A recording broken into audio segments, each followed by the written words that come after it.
Ghislain demanded something unexpected. The commander, confused, asked for clarification. With unwavering confidence, Ghislain requested command of the squad. Skovin was stunned.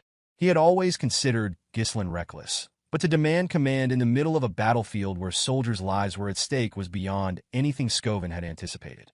Standing tall, Skovin refused Ghislain's request. He explained firmly that the authority granted by the Lord was not something to be relinquished lightly.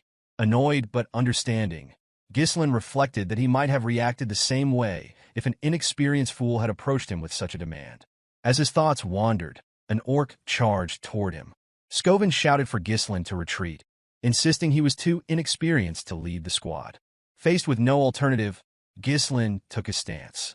What followed left everyone astonished. He hurled his sword. Skovin instinctively dodged the weapon and spun around, grabbing Ghislain to demand an explanation. Before the words could fully leave his mouth, a sound behind him drew his attention. He turned to find Ghislain's sword embedded in the orc's skull. The creature collapsed silently to the ground, its weak spot struck with precision. Skovin, astonished, questioned how Ghislain had managed such accuracy. Ghislain, unfazed, addressed the commander, stating that the key to victory on the battlefield was morale. He pointed out that soldiers paralyzed by fear could not hope to win. Skovin glanced at the trembling men, their resolve shaken by the orcs' intimidating cries. With a confident smile, Ghislain declared that they needed to seize momentum. Without hesitation, he sprinted forward, retrieving his sword from the fallen orc's head before leaping into the midst of the enemy. Ghislain landed squarely on another orc, driving his blade deep into its skull. The soldiers gasped, watching as he stood atop the creature, shouting at the top of his lungs. He taunted the remaining orcs, daring them to face him and vowing to kill them all. The orcs turned their attention to Ghislain, their anger stirred. Undeterred, Ghislain cut into the stomachs of 2 approaching orcs and severed the arm of a third.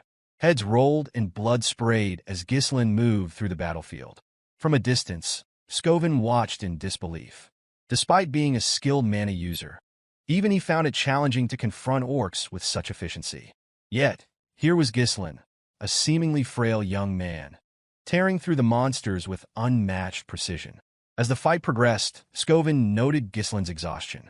His movements grew smaller and more deliberate, conserving energy while evading attacks. Each strike targeted the orc's weak points with surgical accuracy. Skovin realized that Ghislain was fighting like a sword master who had mastered combat without the use of mana, relying solely on refined technique and instinct. Ghislain taunted the orcs as he darted away, mocking their reputation as a warrior species and claiming he wasn't even warmed up yet.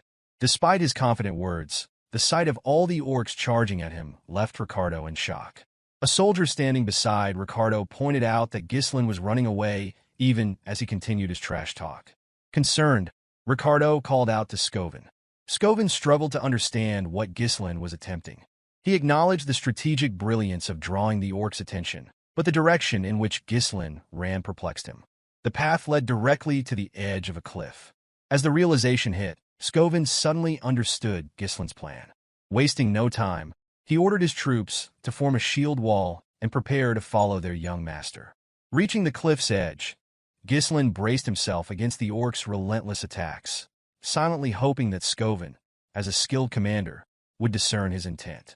Though he would have preferred to eliminate the orcs himself, his limited stamina made it impossible. With a faint smile, Ghislain assured himself that he had done enough. As if on cue, the orcs turned at the sound of soldiers advancing behind them. The sight of Skovin and his men, spears at the ready and forming a solid shield wall, caused the orcs to hesitate. Ghislain, seeing this, grinned and declared the timing perfect. Without hesitation, he leapt off the cliff. The moment Ghislain disappeared from view, Skovin ordered the soldiers to push the orcs over the edge. The troops advanced, shouting as they drove their spears into the monsters. The orcs, overwhelmed, were pushed off the cliff one by one, their massive bodies tumbling to the ground below and painting the area in blood. The soldiers stood stunned, marveling at what they had achieved. They could hardly believe they had managed to defeat all the orcs.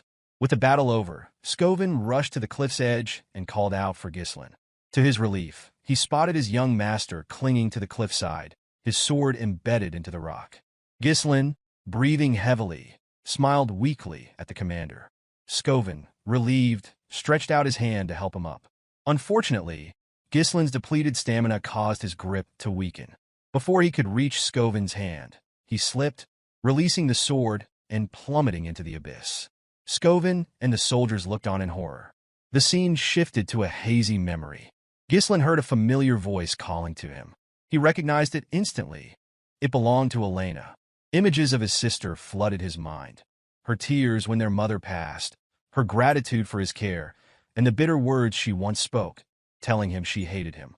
As these memories replayed, Ghislain felt a tug and saw Elena as a little girl, asking to go with him.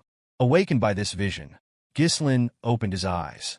He was in a room with a cloth draped across his forehead. He realized the soldiers had managed to save him, and a wave of relief washed over him. Yet he couldn't shake the strangeness of the dream. Attempting to sit up, he was overcome by pain, his body trembling from the toll of his exertion. As he lay there, the door opened, and a maid with white hair entered. Her name was Belinda, and she beamed with happiness upon seeing Ghislain awake.